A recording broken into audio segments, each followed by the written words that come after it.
السلام علیکم. ان الحمد لله نحمده ونستعينه ونستغفره ونعوذ بالله من شرور انفسنا ومن سيئات اعمالنا من يهده الله فلا مضل له ومن يضلل فلا هادي له. اشهد ان لا اله الا الله وحده لا شريك له واشهد ان محمدا عبده ورسوله.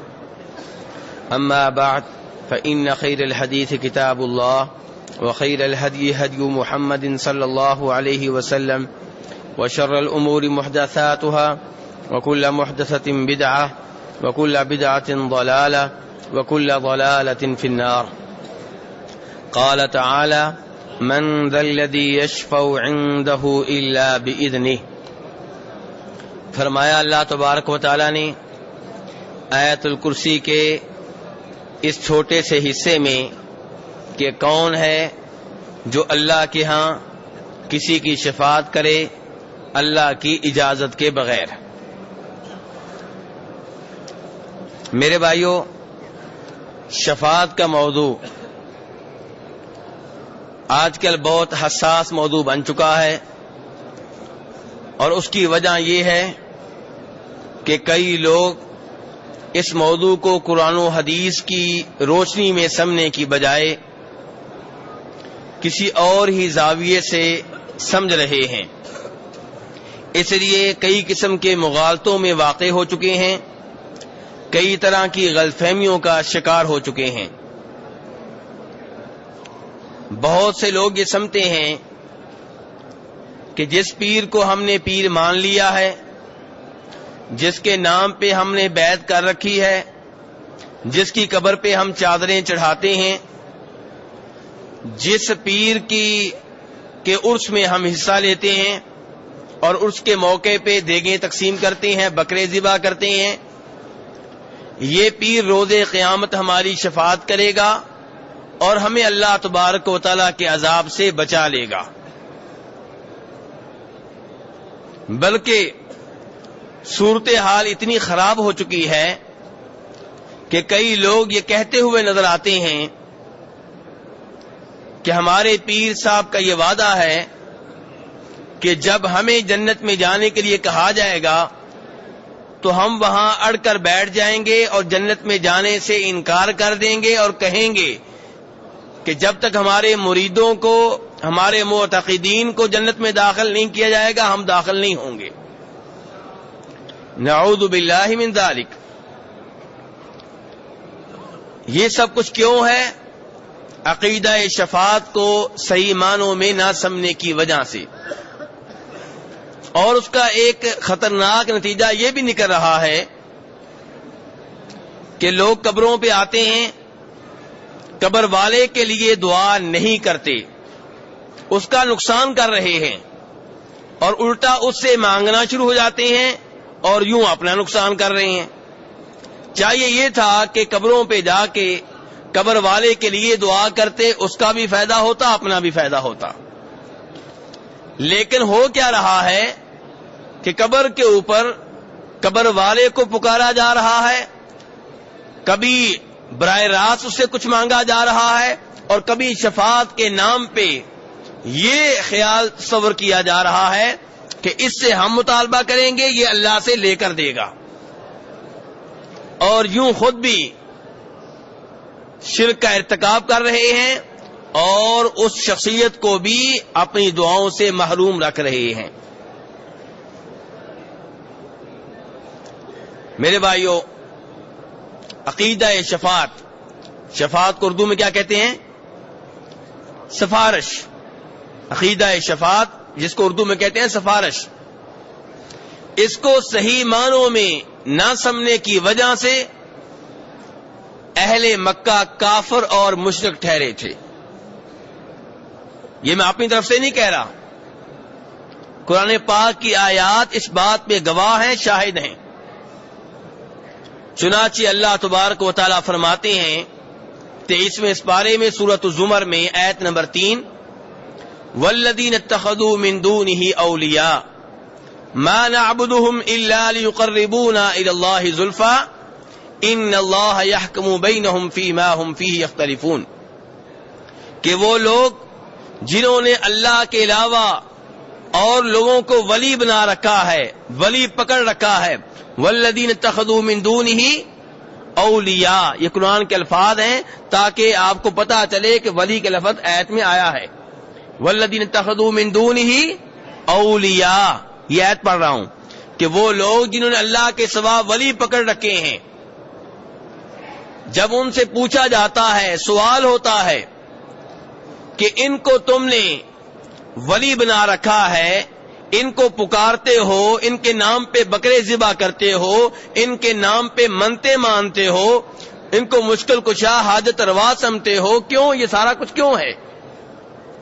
کہتے ہیں آگے سے ما نعبدہم الا لیقربونا الی اللہ زلفا، یہ اصل نہیں ہے، یہ خود کچھ نہیں ہے، لیکن یہ ہمارے اللہ کے درمیان واسطہ ہے، یہ ہمیں اللہ کے قریب کر دیتے ہیں، ان کے ذریعے اللہ سے ملتا ہے۔ والذین اتخذوا من دون اولیاء ما نعبدہم الا لیقربونا الی اللہ زلفا، یہ ہمیں اللہ کے قریب کر دیتے ہیں۔ اور آج کئی درباروں پہ جو لوگ جاتے ہیں ان سے جب آپ سوال کریں تو وہ بھی یہی کہتے ہیں، وہ کہتے ہیں تم ہمارے اوپر ایسے ہی شرک کی آیتیں پڑھتے رہتے ہو، ہم کوئی شرک نہیں کرتے۔ کیا کرتے ہو جی؟ ہم تو ان بزرگوں سے رابطہ کرتے ہیں، یہ اللہ ہی سے لے کر دیتے ہیں۔ تو اہل مکہ کا قصور کیا تھا؟ اہل مکہ کا قصور کیا تھا؟ وہ بھی تو یہی کہتے تھے۔ اللہ تعالیٰ 11ویں پارے میں فرماتے ہیں سورہ یونس میں آیت نمبر 18 وَيَعْبُدُونَ مِن دُونِ اللَّهِ مَا لَا يَضُرُّهُمْ وَلَا يَنفَعُهُمْ وَيَقُولُونَ هَؤُلَاءِ شُفَعَاؤُنَا عِندَ اللَّهِ قُلْ أَتُنَبِّئُونَ اللَّهَ بِمَا لَا يَعْلَمُ فِي السَّمَاوَاتِ وَلَا فِي الْأَرْضِ سُبْحَانَهُ وَتَعَالَى عَمَّا يُشْرِكُونَ۔ میرے بھائیو، یہ توحید کے اوپر مشتمل موضوعات آپ بڑی توجہ سے سنا کریں۔ کئی میرے دوست یہ سمجھتے ہیں کہ ہماری توحید تو ٹھیک ہے، ہمیں یہ موضوع سننے کی ضرورت نہیں ہے، یہ وہ سنیں جو قبروں پہ جا کے قبر والوں کو پکارتے ہیں۔ نہیں میرے بھائی، اس موضوع کی ہر ایک کو ضرورت ہے۔ نبی علیہ الصلوۃ والسلام نے توحید کی دعوت مکہ میں بھی دی ہے اور توحید کی باتیں بار بار آپ مدینہ میں بھی کرتے رہے ہیں۔ مدینہ میں صحابہ کرام تھے، مسلمان تھے، مومن تھے۔ کیوں؟ اس لیے کہ توحید ضرورت اس بات کی ہے اس کو بار بار بیان کیا جائے، بار بار بیان کیا جائے۔ جب بار بار نہیں بیان کیا جاتا، بار بار ہم نہیں سنتے، تو شیطان ہمیں مغالطوں میں ڈال دیتا ہے۔ اور میں نے کئی دفعہ یہاں درس میں بیان کیا ہے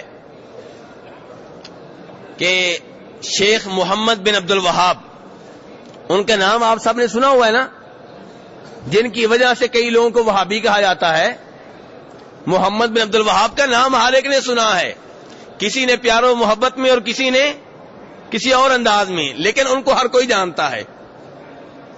محمد بن عبد الوہاب رحمہ اللہ نے جب اس خطے میں، اس سرزمین پہ توحید کی دعوت کو اثر نو زندہ کیا، شرک کے خلاف ڈٹ کر کام کیا، تو انہوں نے صرف کلہاڑے نہیں اٹھائے، صرف تلواریں نہیں اٹھائیں، بلکہ کتاب بھی ہاتھ میں تھی تاکہ اپنے شاگردوں کو صحیح معنوں میں توحید و شرک کے بارے میں معلومات دی جائیں۔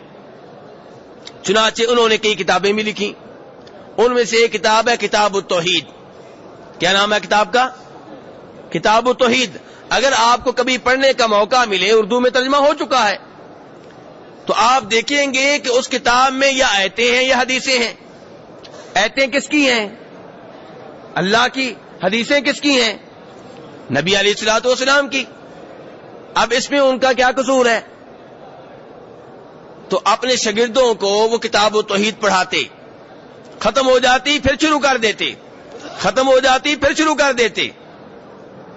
یہ میں ان دوستوں کو پیغام دے رہا ہوں جو سمجھتے ہیں کہ ہمیں توحید کے بارے میں باتیں سننے کی ضرورت نہیں، ہم پہلے ہی توحید کے اوپر ہیں۔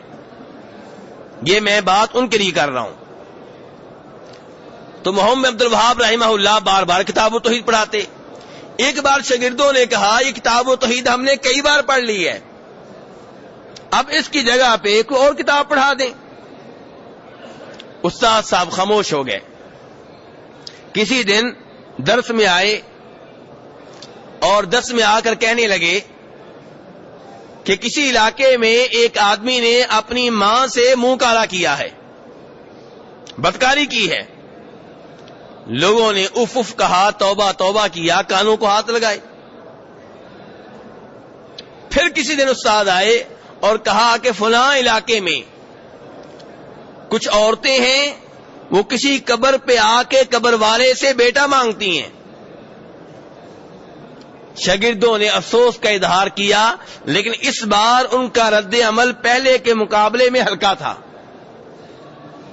جب پہلی بار بتائی گئی تھی تو شاگردوں کا رد عمل شدید تھا، اور اس بار رد عمل اتنا شدید نہیں تھا. تو شیخ نے کہا آج مجھے پتا چلا ہے کہ آپ کو کتاب و توحید بار بار پڑھانے کی ضرورت ہے. کیوں؟ کائنات کا سب سے بڑا گناہ کون سا ہے؟ شرک. ماں سے منہ کالا کرنا کوئی شک نہیں بہت بڑا گناہ ہے. ایسے آدمی کی سزا یہ ہے کہ اس کی گردن اتار دی جائے. لیکن شرک ایسا گناہ ہے جو تمام گناہوں سے بڑھ کر ہے. شرک کے علاوہ باقی سارے گناہ اگر اللہ چاہیں گے تو معاف کر دیں گے، نہیں چاہیں گے تو معاف نہیں کریں گے. لیکن شرک کے بارے میں اللہ کا پیشگی اعلان ہے، کبھی معاف نہیں کروں گا. تو اب آج ہماری بھی یہی صورتحال ہے. اگر ہمارے محلے میں، ہمارے رشتہ داروں میں کوئی لڑکا الٹے سیدھے کام کرتا ہو، ہم سارے اس سے نفرت کرتے ہیں، اسے برا جانتے ہیں. ایسے ہے کہ نہیں؟ لیکن اگر ہمارا رشتہ دار، محلے دار شرک کرتا ہو، کسی قبر والے کے نام پہ بکرے ذبح کرتا ہو، کسی قبر کے اوپر چادریں چڑھاتا ہو، یا غوث آدم مدد کے نعرے لگاتا ہو، یا علی مدد کے نعرے لگاتا ہو، یا حسین مدد کے نعرے لگاتا ہو، جناب فاطمہ کو مشکل کشا سمجھتا ہو، جناب علی کو حاجت روا سمجھتا ہو، تو ہمارے اس سے تعلقات بہت اچھے ہوتے ہیں، اور ہم اسے تبلیغ بھی نہیں کرتے کہ کہیں تعلقات خراب نہ ہو جائیں. ایسے ہے کہ نہیں ہے؟ تو اس سے یہ پتا چلا کہ ہماری توحید کا بھی وہی حال ہے. اور دوسری بات یہ ہے کہ ہو سکتا ہے کہ توحید کے معاملے میں ہم کافی حد تک ٹھیک ہوں، لیکن بیٹے کو توحید کے بارے میں بتانا، بیگم کو بتانا، قائل کرنا، دلیلیں دینا، اس میں ہم کمزور ہیں. اس لیے ایسی گفتگو بار بار سننی چاہیے، ثواب کی نیت سے سننی چاہیے، علم لینے کی نیت سے سننی چاہیے. اور جو مسجد نبوی میں بیٹھ کے سنتے ہیں ان کے لیے تو یہ بھی خوشخبری ہے کہ فرمایا تھا نبی علیہ الصلوۃ والسلام نے، ابن ماجہ کی روایت ہے کہ جو میری اس مسجد میں علم لینے کے لیے آئے یا علم دینے کے لیے آئے، وہ ایسے ہے جیسے اللہ کی راہ میں جہاد کر رہا ہو. تو میرے بھائی موضوع ہمارا کیا ہے؟ موضوع شفاعت کا. لمبا موضوع ہے، شاید کئی دن تک چلے.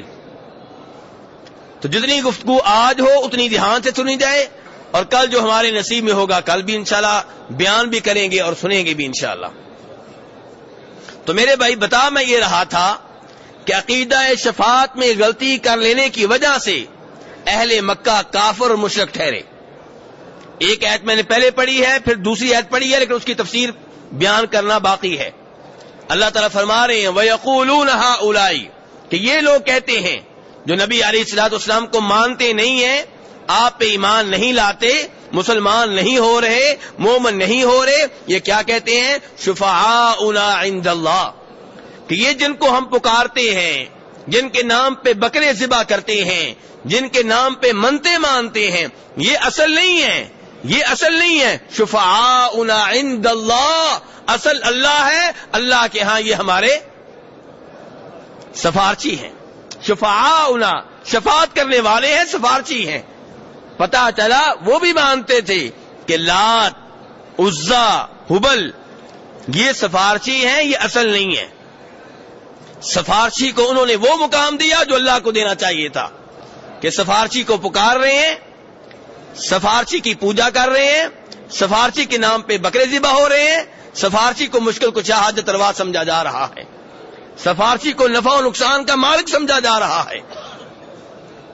اب کئی دوست کہتے ہیں کہ بھئی آپ ہمیں اہل مکہ سے کیوں ملا رہے ہیں؟ ہمارا سوال ہے کیوں نہ ملائیں آپ کو؟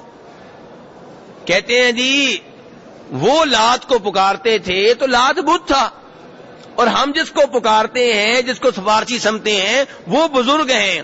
پتھروں میں بزرگوں میں بہت فرق ہے.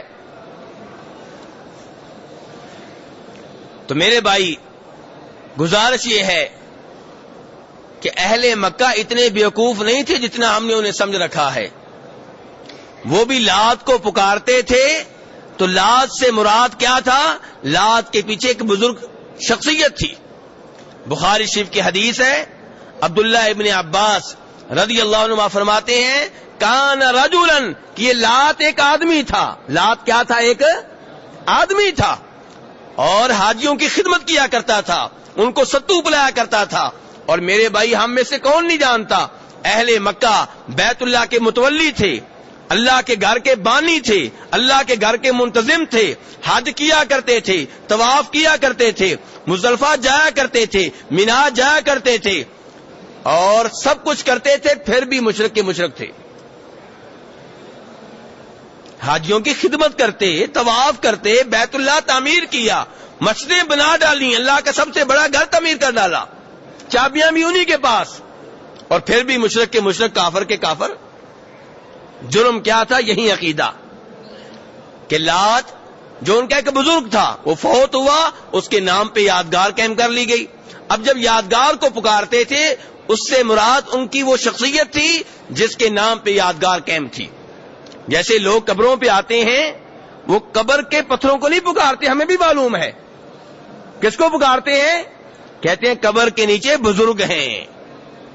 یہ بزرگ جن کا جنازہ ہم نے خود پڑھایا، غسل خود دیا، کفن خود پہنایا، مٹی ان کو پر ڈالی، مٹی میں ان کو ڈال دیا، جب ڈال دیا تو اس کے بعد مشکل کشا بن گئے. اب قبر میں بیٹھ کے پوری دنیا کا نظام چلا رہے ہیں، اب لوگوں کو بیٹے دیے جا رہے ہیں. عجیب بات ہے. تو میرے بھائی کہنے کا مطلب یہ ہے کہ اہل مکہ کے اور آج کے عقیدے میں کوئی فرق نہیں ہے. وَيَقُولُونَ هَؤُلَاءِ شُفَعَاؤُنَا عِندَ اللَّهِ، تو اس غلط عقیدے کی وجہ سے وہ کافر ٹھہرے. اور اللہ نے آگے سے انہیں کیا کہا؟ جب انہوں نے یہ کہا نا کہ یہ ہمارے سفارشی ہیں، اللہ کے ہماری سفارش کریں گے، اللہ سے لے کر دیتے ہیں، ہماری بگڑی بناتے ہیں اور ہمارے دشمنوں کی بنی ہوئی بگاڑ دیتے ہیں، تو اللہ نے آگے سے کہا قُلْ أَتُنَبِّئُونَ اللَّهَ بِمَا لَا يَعْلَمُ فِي السَّمَاوَاتِ وَلَا فِي الْأَرْضِ. اللہ کا جواب بڑا عظیم جواب ہے. اگر کوئی غور کرے بڑا عظیم جواب ہے. اللہ نے آگے سے کہا میرے علم میں کوئی ایسا نہیں ہے. اللہ آگے سے کہہ رہے ہیں میرے علم میں کوئی ایسا نہیں ہے کہ جس کو میں نے سفارشی کی حیثیت دی ہو. نہ آسمان والوں میں کوئی ایسا ہے، نہ زمین والوں میں کوئی ایسا ہے، تم مجھے بتا رہے ہو. سوچئے میرے بھائیو، سوچئے. اللہ کہہ رہے میں نے کسی کو ایسی اتھارٹی نہیں دی کہ لوگ اس سے رابطہ کریں، پہلے اس کے پاس آئیں، پہلے اس کو پکاریں، پھر وہ مجھ سے رابطہ کرے، پھر میں دوں. میرے علم میں اللہ کہتے ہیں ایسا کوئی نہیں ہے. جب اللہ کے علم میں ایسا کوئی نہیں ہے تو کیا کوئی ہوگا؟ یہ اللہ کہنا چاہتے ہیں. قل اتنبئون اللہ، اے نبی علیہ السلام آپ ان سے کہیں اتنبئون اللہ، کیا تم اللہ کو وہ بات بتا رہے ہو بما لا يعلم فی السماوات ولا فی الارض، جس کا اللہ کو علم ہی نہیں ہے. اللہ کے علم میں کوئی ایسا نہیں ہے، نہ آسمان والوں میں کوئی ایسا ہے، نہ زمین والوں میں کوئی ایسا ہے. سبحانہ وتعالی عما یشرکون، اللہ تمہارے شرک سے پاک ہے. اللہ نے اس کو شرک قرار دیا. اس عقیدے کو اللہ نے کیا قرار دیا ہے؟ سبحانہ وتعالی عما یشرکون. اللہ اس عقیدے کو شرک قرار دے رہے ہیں. اسی وجہ سے اہل مکہ کافر ٹھہرے، مشرک ٹھہرے، ورنہ جتنی کو توحید آپ مانتے ہیں اتنی کو وہ بھی مانتے تھے. جتنی کو توحید قبروں کو پوجنے والے آج مانتے ہیں اتنی کو ان کے پاس بھی تھی. اپنی طرف سے نہیں کہہ رہا. قرآن پاک کی آیات سنیے، اللہ تعالیٰ نے قرآن پاک میں بیان کیا ہے. سورہ یونس ہے، آیت نمبر 31 ہے. قل من يرزقكم من السماء والارض ام من يملك السمع والابصار ومن يخرج الحي من الميت ويخرج الميت من الحي ومن يدبر الامر فسيقولون الله. اے نبی علیہ السلام ان سے پوچھئے، اہل مکہ سے پوچھئے جو آپ کو نبی نہیں مان رہے، ان سے پوچھئے من يرزقكم من السماء والارض. پہلا سوال یہ کیجئے کہ تمہارا رازق کون ہے, تمہیں رزق کون دے رہا ہے, آسمان سے تمہیں رزق کون دیتا ہے, زمین سے تمہارے رزق کون نکالتا ہے. یہ پہلا سوال کیجئے. دوسرا سوال یہ کیجئے, امن یملک السمع والابصار, تمہاری نگاہوں کے اوپر, تمہارے کانوں کے اوپر کنٹرول کس کا ہے, تمہارا مالک کون ہے. کتنے سوال ہو گئے؟ پہلا سوال کیا تھا, رازق کون, دوسرا سوال مالک کون, اور تیسرا سوال وَمَن يُخْرِجُ الْحَيَّ مِنَ الْمَيِّتِ وَيُخْرِجُ الْمَيِّتَ مِنَ الْحَيِّ, کون ہے جو زندہ کو مردہ سے نکالتا ہے اور مردہ کو زندہ سے نکالتا ہے, کون ہے جو زندہ بچے کو مردہ نطفے سے نکالتا ہے اور مردہ نطفے کو زندہ انسان سے نکالتا ہے, زندہ چوزے کو مردہ انڈے سے نکالتا ہے, مردہ انڈے کو زندہ مرغی سے نکالتا ہے, کون ہے. 3 سوال ہو گئے. فرمایا چوتھا سوال یہ کیجئے, وَمَن يُدَبِّرُ الْأَمْرَ, یہ پورا سسٹم کون چلا رہا ہے.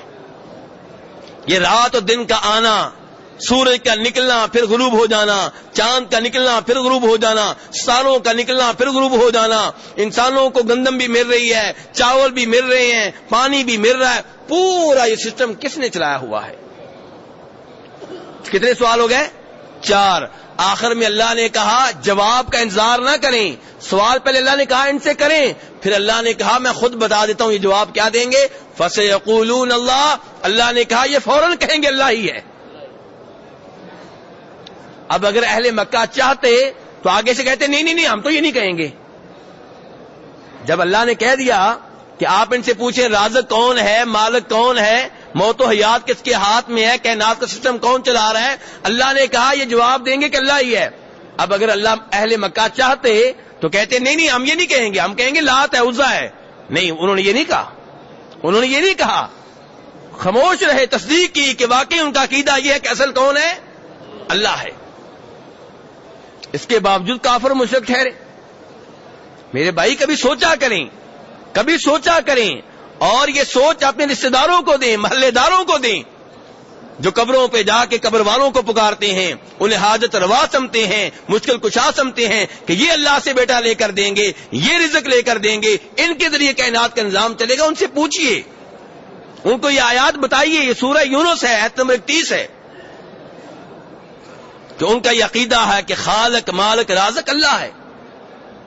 پھر بھی کافر تھے, کیونکہ سمتے تھے کہ خالق مالک رازق اللہ ہے, لیکن رزق اللہ سے لے کر کون دیتے ہیں, یہ بزرگ.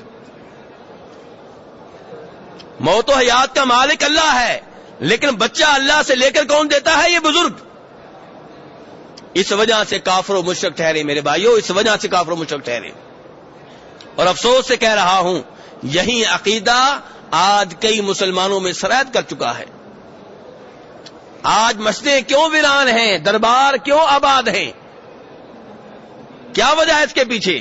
یہی عقیدہ اس کے پیچھے ہے کہ لوگ سمجھتے ہیں قبر والے کو راضی کر لو, نمازیں پڑھنے کی ضرورت نہیں, روزے رکھنے کی ضرورت نہیں, حج کرنے کی ضرورت نہیں, بس یہاں پہ سالانہ عرس میں دیکھ کر دو, چادر چڑھا دو, اور پورے سال کے گناہ معاف ہو گئے. یہی جنت میں لے کر جائے گا, یہی جہنم کی آگ سے بچائے گا. یہ غلط عقیدہ ہے. حالانکہ جو اسلام میں عقیدہ شفاعت ہے وہ اور ہے, آگے چل کے بتاؤں گا.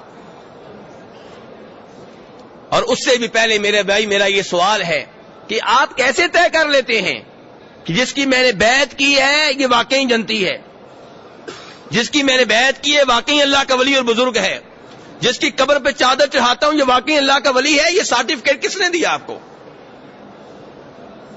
کہاں سے سرٹیفکیٹ آپ کو مل گئے؟ صحابہ کرام کا تو یہ حال تھا جو واقعی اللہ کے ولی تھے. جناب عثمان ابن عفان رضی اللہ عنہ جنت کی خوشخبری مل چکی ہے, لیکن جب بھی ان کے سامنے قبر کے عذاب کا تذکرہ ہوتا ہے رونے لگ جاتے ہیں, اتنا روتے ہیں کہ داڑھی تر ہو جاتی ہے. لوگ پوچھتے ہیں عثمان کیا چکر ہے, کیا معاملہ ہے کہ جب بھی قبر کے عذاب کا ذکر ہوتا ہے آپ روتے ہیں, جہنم کے عذاب کا ذکر ہوتا ہے آپ اتنا نہیں روتے؟ کہنے لگے اس لیے کہ قبر آخرت کے مرحلوں میں سے پہلا مرحلہ ہے. کس کے مرحلوں میں سے؟ کس کے مرحلوں میں سے؟ دنیا کے مرحلوں میں سے نہیں, وہ دنیا نہیں ہے. یہ بہت بڑا عقیدہ بھی سمجھ لیں یہاں سے. یہ کہنا کہ بزرگ جو ہیں، نبی جو ہیں، شہداء جو ہیں، وہ قبر میں دنیا کی زندگی گزار رہے ہیں، دنیا کی زندگی زندہ ہے، غلط. جناب عثمان کیا بتا رہے ہیں کہ قبر جو ہے آخرت کے مرحلوں میں سے پہلا مرحلہ، دنیا کے مرحلوں میں سے نہیں ہے، وہ اور زندگی ہے، وہ آخرت کے معاملات ہیں. تو فرماتے ہیں کہ جو اس پہلے مرحلے میں پاس ہو گیا امید ہے کہ آگے بھی پاس ہو جائے گا، اور جو یہاں پھنس گیا اس کا آگے نکلنا مشکل ہو جائے گا. جناب عمر فاروق رضی اللہ تعالیٰ کو خنجر لگ چکے ہیں، زخمی ہیں، خون نکل رہا ہے، بند نہیں ہو رہا، موت نظر آ رہی ہے. لوگ حوصلے دے رہے ہیں کہ آپ کی اسلام کے لیے یہ خدمات ہیں، آپ نے یہ کیا، آپ کو یہ خوشخبریاں ملی، آپ نے بڑی اچھی حکومت کی ہے، بہت خدمت کی ہے اسلام کی، مسلمانوں کی. وہ آگے سے کہتے ہیں بس میری یہ خواہش ہے کہ کام برابر برابر ہو جائے. کیا ہو جائے؟ کیا مطلب؟ کہ لوگ تو یہ بتا رہے ہیں کہ آپ نے اسلام کے لیے یہ کیا، یہ کیا، یہ کیا، یہ کیا، خدمات. وہ کہہ رہے ہیں بس میں اتنا چاہتا ہوں کہ میرا رب مجھے اگر کچھ نہ دے تو کم از کم مجھے اس وجہ سے عذاب نہ دے. برابر برابر کام ہو جائے. یہ ہے حقیقی ولی اللہ تعالیٰ کے. اور ہمارا واسطہ ایسے ولیوں سے پڑا ہے جو دھمکیاں ہی دیتے رہتے ہیں کہ اگر میری کوئی گستاخی ہو گئی تو تمہاری بھینسوں کا دودھ خشک ہو جائے گا، تمہارے بچے مر جائیں گے. عجیب ولی ہیں بھئی یہ. تو میرے بھائی کہنے کا مطلب یہ ہے کہ ہم سرٹیفکیٹ کہاں سے تقسیم کرتے ہیں کہ یہ واقعی اللہ کا ولی ہے؟ یہ تو کہا جا سکتا ہے کہ ہمیں لگتا ہے کہ اللہ کا ولی ہے، اس کی زندگی بتاتی ہے کہ اچھا آدمی تھا، لیکن پکا سرٹیفکیٹ دے دینا کہ جنتی ہے، اللہ کا ولی ہے، یہ ہم جرت کیوں کرتے ہیں؟ کل بھی میں نے آپ کو 2-3 حدیثیں بتائی تھی، آج ایک اور حدیث بتاؤں گا. بخاری شریف کی حدیث ہے، روایت کرنے والی جناب ام العلا انصاری خاتون ہے رضی اللہ تعالی عنہ.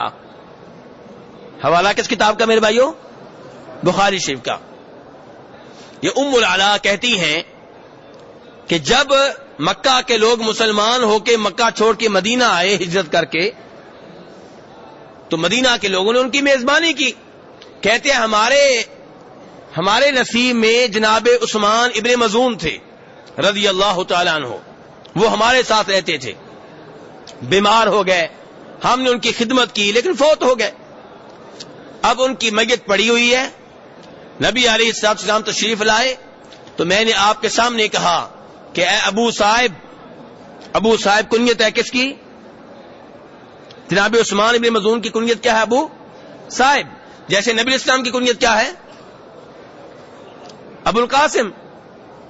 تو کہا ابو صاحب میری گواہی یہ ہے کہ اللہ تمہارے اوپر بہت کرم کرے گا. واللہ لقد شہادتی علیک لقد اکرمک اللہ. کہ آپ پار لگ گئے، آپ پاس ہو گئے. نبی علیہ الصلوۃ والسلام نے ام العلا کو ڈانٹا اور کہا یہ کیا کہہ رہی ہو؟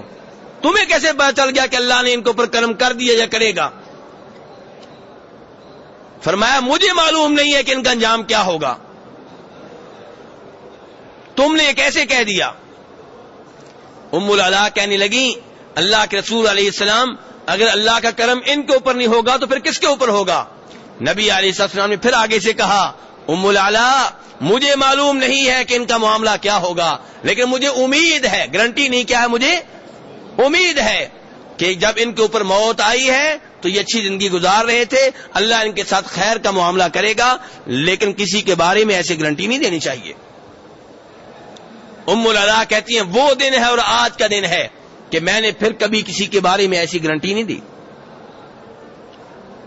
میرے بھائیو صحابی نے صحابی کے بارے میں گارنٹی دی ہے تو نبی علیہ الصلوۃ والسلام نے ڈانٹ دیا ہے، اور ہم یہ سرٹیفکیٹ ایسے ہی تقسیم کرتے رہتے ہیں.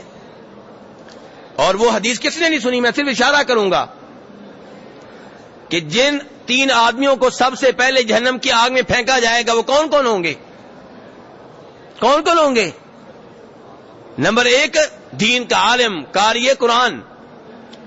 اب دنیا اس کو کیا سمجھتی ہے؟ یہ تو حافظ ہے، قاری ہے، عالم دین ہے، صبح و شام تبلیغ کرتا ہے، بچوں کو قرآن پاک پڑھاتا ہے. اب دنیا کی نگاہوں میں تو بہت بڑا ولی ہو گیا نا. لیکن سب سے پہلے اسے جہنم کی آگ میں پھینکا جائے گا. تبلیغ کرتا رہا، قرآن پاک پڑھاتا رہا، ترجمہ پڑھاتا رہا، تفسیر پڑھاتا رہا، تراویح پڑھاتا رہا، تہجد پڑھتا رہا، سب کچھ کرتا رہا، لیکن دل میں کیا تھا؟ یہ دنیا نہیں جانتی تھی، اللہ جانتا تھا. دل میں یہ تھا کہ لوگ مان جائیں کہ بہت بڑا مبلغ ہے، بہت بڑا قاری ہے، بہت بڑا عالم ہے. اب بتائیے لوگ کیا سمجھتے رہے اور وہ کیا نکلا؟ اور دوسرے نمبر پہ کون ہوگا؟ سخی. یہاں پہ مسجد بنائی، وہاں پہ بنائی، یہاں پہ ہاسپٹل بنایا، وہاں پہ بنایا. یہ یتیم بھی اس کے ہاں پرورش پا رہے ہیں، ان بیواؤں کو بھی یہ دے رہا ہے، صبح و شام اپنا مال اللہ کی راہ میں لٹا رہا ہے. ایک دنیا اسے اچھا جانتی ہے لیکن روز قیامت نہیں. کیونکہ مقصد کیا تھا؟ ریاکاری، لوگوں میں اچھی شہرت ہو جائے. ہو گئی. اللہ کہیں گے اب تیرے لیے میرے پاس کچھ نہیں ہے، تمہارا مقصد مجھے راضی کرنا نہیں تھا، تمہارا مقصد تھا کہ لوگوں میں اچھی شہرت ہو جائے. وہ مقصد تمہیں دنیا میں مل گیا. اور تیسرے نمبر پہ کون ہوگا؟ جی شہید. ہم نے تو اب ہر آدمی کے ساتھ شہید لکھنا شروع کر دیا ہے نا، ایسے ہی نا جی، کہ ہر آدمی جو اب پاک و ہند میں بنگلہ دیش میں فوت ہوتا ہے، تھوڑا سا مشہور ہو تو وہ کیا ہوتا ہے؟ شہید ہوتا ہے. وہ شہید ہوتا ہے. اور یہاں پہ صورتحال یہ ہے کہ جو میدان جہاد میں شہید ہو اس کو بھی شہید کہنے سے گریز کرنا چاہیے. زیادہ زیادہ یہ کہنا چاہیے کہ ہمیں امید ہے کہ یہ شہید ہوگا، اللہ اس کی شہادت قبول فرمائے، دعا کرنی چاہیے، بجائے اس کے کہ آپ سرٹیفکیٹ تقسیم کریں. تو یہ شہید روز قیامت آئے گا، اللہ تعالیٰ پوچھیں گے میں تجھے جوانی دی تھی، کیا کیا تو نے؟ کہے گا یا اللہ تیری راہ میں لڑتا رہا، کافروں سے لڑتا رہا، اسلام کا مسلمانوں کا دفاع کرتا رہا، حتیٰ کہ میں نے تیری راہ میں جان دے دی.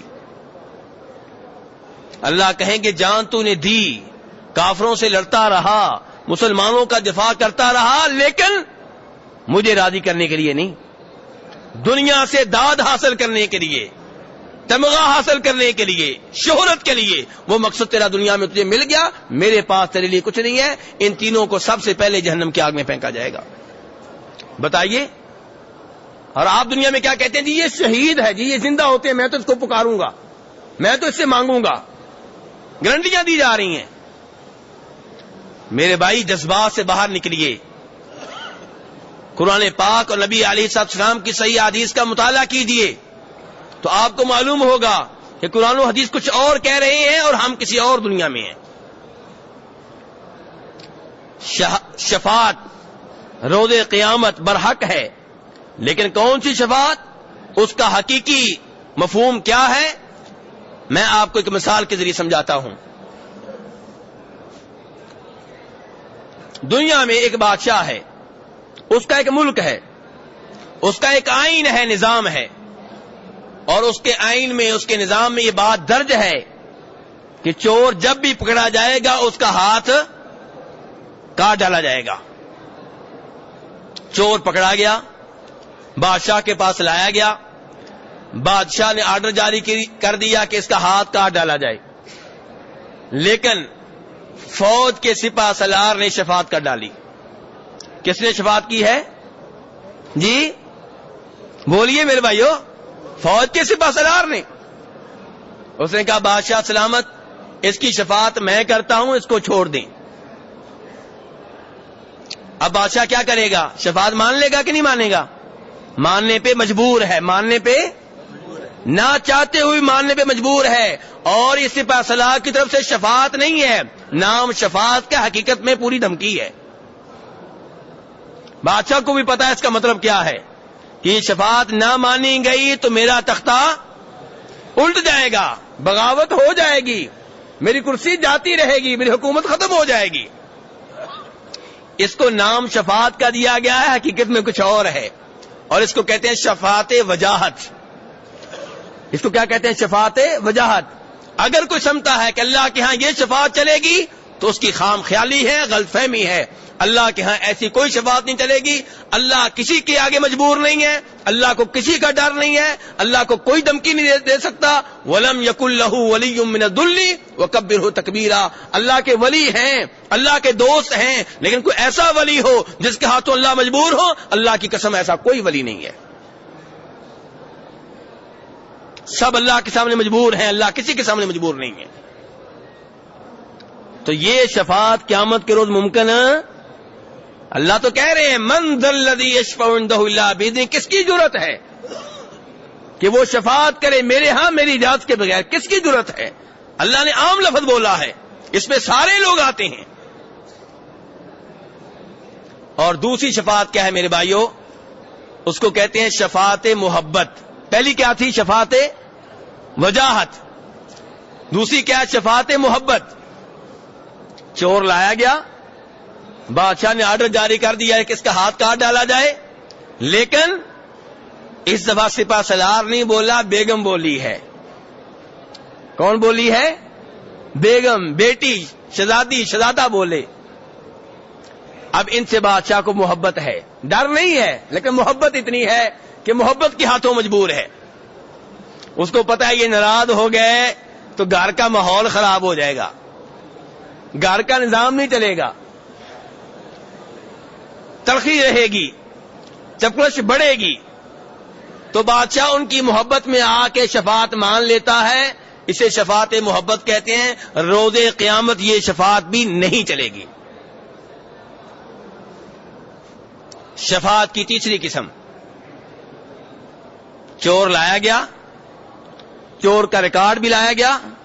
بادشاہ نے چور کا مکمل ریکارڈ پڑھا تو دیکھا کہ یہ پیشہ ور چور نہیں ہے, غلطی اس سے ہو گئی ہے. اس کا پہلے ریکارڈ بہت اچھا ہے, نمازی آدمی ہے, اچھا آدمی ہے, غلطی ہو گئی ہے بیچارے سے. اب بادشاہ خود چاہتا ہے کہ اس کو معاف کر دیا جائے. بادشاہ کیا چاہتا ہے؟ خود چاہتا ہے کہ اس کو معاف کر دیا جائے. لیکن بادشاہ چاہتا ہے ایک تو کسی کو موقع دیا جائے شفاعت کرنے کا, تاکہ شفاعت کرنے والے کی عزت میں اضافہ ہو جائے. شفاعت کرنے والے کی عزت میں اضافہ ہو جائے, دنیا دیکھے کہ اس کی بات مانی گئی ہے. تو بادشاہ کسی کو یہاں شفاعت کا موقع دیتا ہے اور وہ اٹھ کے شفاعت کر دیتا ہے.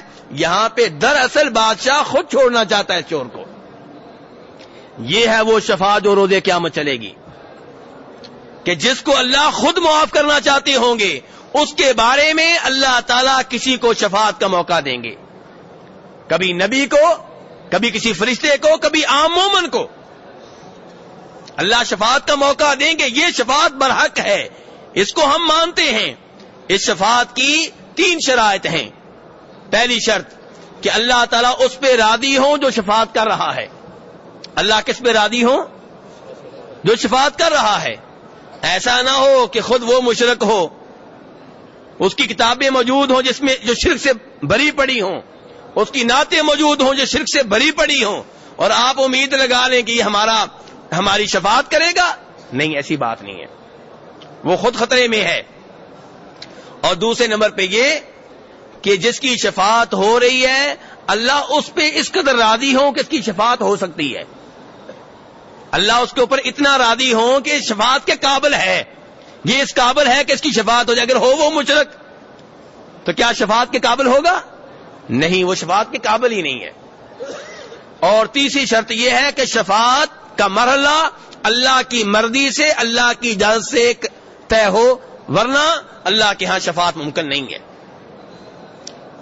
ایک آدھ مثال آپ کے سامنے رکھتا ہوں, باقی موضوع مکمل ہوتا رہے گا انشاءاللہ. میرے بھائیو, نبی علیہ الصلوۃ والسلام کے چچا ابو طالب, بخاری شریف کی حدیث ہے, فوت ہونے والے ہیں. یہ کون سے چچا ہیں؟ جنہوں نے پوری زندگی نبی علیہ الصلوۃ والسلام کا ساتھ دیا, آپ کا دفاع کیا, آپ کی مشکل کو اپنی مشکل سمجھا, آپ کی مصیبت کو اپنی مصیبت سمجھا, آپ کی خوشی کو اپنی خوشی سمجھا. یہ چچا فوت ہونے لگے ہیں. نبی علیہ الصلوۃ والسلام کو اطلاع ملی, آپ وہاں پہ پہنچے, کہہ رہے ہیں یا عمی قل لا الہ الا اللہ کلمۃ احاج لک بہا عند اللہ. چچا آپ کلمہ توحید پڑھ دیں, لا الہ الا اللہ کا اقرار کر دیں, منہ سے کلمہ نکال دیں, تاکہ اللہ کے ہاں میں آپ کی شفاعت کرنے کے قابل ہو جاؤں.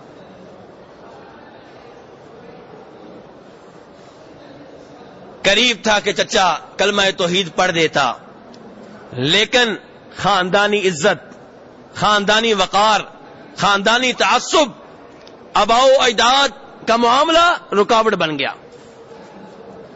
ابو جہل نے کہا کہ ابو طالب ہم تمہارے باپ دادا کے دین کے اوپر ہیں اور تم مرتے ہوئے باپ دادا کا دین چھوڑ دو گے؟ تمہارے باپ دادا کے دین کے اوپر ہم ہیں اور تم ان کا دین چھوڑ دو گے؟ اور تم آج کی زبان میں تمہارے باپ دادا کے دربار کو ہم نے آباد کر رکھا ہے اور تم آج اس کو چھوڑ کے توحید پہ آ جاؤ گے؟ تو ابو طالب نے جب یہ دیکھا کہ باپ دادا کی بات آ گئی ہے تو انہوں نے کہا کہ میں اپنے باپ دادا کے دین کے اوپر فوت ہو رہا ہوں. نبی علیہ الصلوۃ والسلام بڑے غمگین ہوئے, بڑے پریشان ہوئے.